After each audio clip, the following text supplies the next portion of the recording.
Imagine having no control over your day-to-day life. Imagine living life in fear of tomorrow. Imagine living in an endless cycle of pain, sadness, and hopelessness. For victims of modern slavery, also called human trafficking, this is the reality. According to an article published by an anti-trafficking organization called Our Rescue, there are about 49.6 million people trapped in modern slavery today, and 12 million of them are children. The article continues, calling human trafficking a, quote, relatively silent epidemic that impacts communities everywhere, end quote. What's more, it is a $150 billion industry that takes place not just internationally, but also in all 50 states of our country. Modern slavery in the form of forced labor and sex trafficking is becoming increasingly prevalent in the world today, but through education, supporting anti-trafficking organizations, and advocacy, we can put an end to this horrific crime.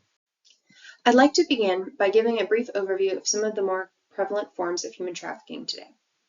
Let's start with the forced labor or labor trafficking industry, which can take on many different forms.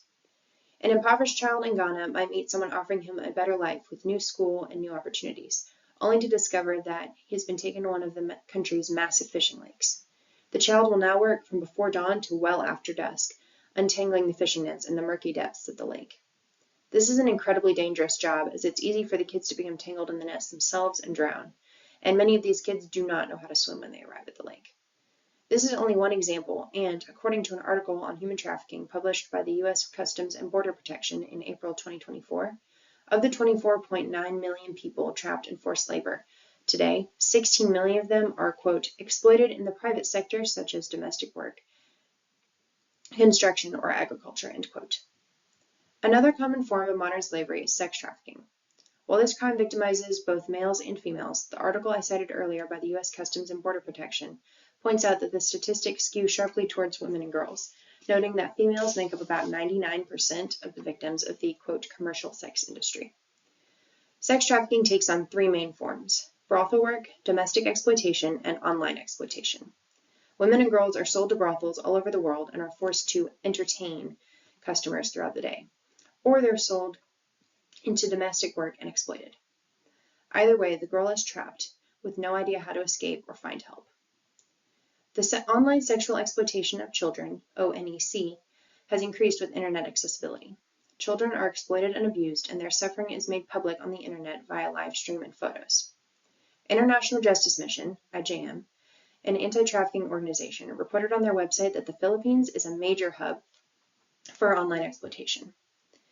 According to the IJM article, 1 out of every 100 children in the Philippines was a victim of this form of slavery in 2022 alone. And although most victims are around 11 years old, 9% of the victims are 3 years old or younger. Hopefully, after hearing about some of the more prevalent forms of modern slavery today, you understand the gravity of the situation a little bit better. Something has to be done. The first step towards change is education. You can't truly and permanently fix something that's broken unless you understand the ins and outs of how it works. Though human trafficking is an incredibly complex crime, through a little bit of research, you can come to understand what it is and how to spot it. Do some research. Familiarize yourself with at least some key facts. It's important to make sure that you understand what it is you're fighting for before you join the war. By educating yourself about the problem, you can become a part of the solution. Anti-trafficking organizations also play a huge role in putting an end to modern slavery. So far, I've mentioned 2 different organizations, IJM and Our Rescue.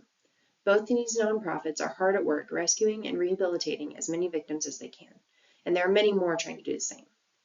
Safe House Project, Shared Hope, and Polaris Project are just a few organizations aiming to end human trafficking around the world.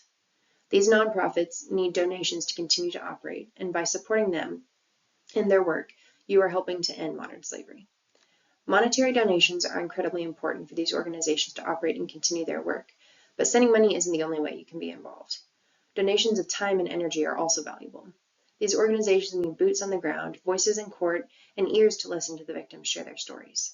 Additionally, they need people like you and me who are willing to do what some might call miscellaneous jobs.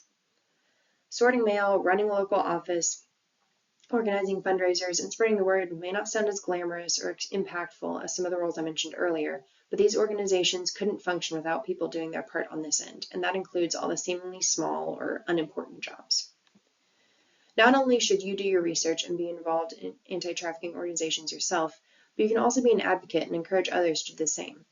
Many victims of trafficking are immigrants who don't know the language of their new country or are too poverty-stricken or afraid to seek help.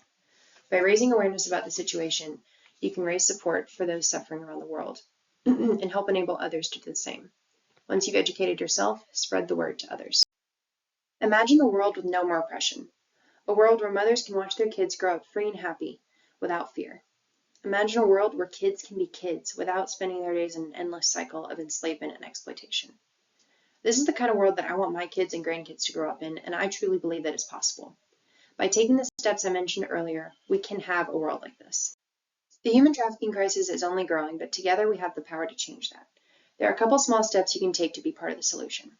First, set some time aside to do a little bit of research and educate yourself about the problem and how you can be involved. And second, have a conversation with someone. Share what you've learned. Never give up, and remember, the change starts with you and me. Thank you.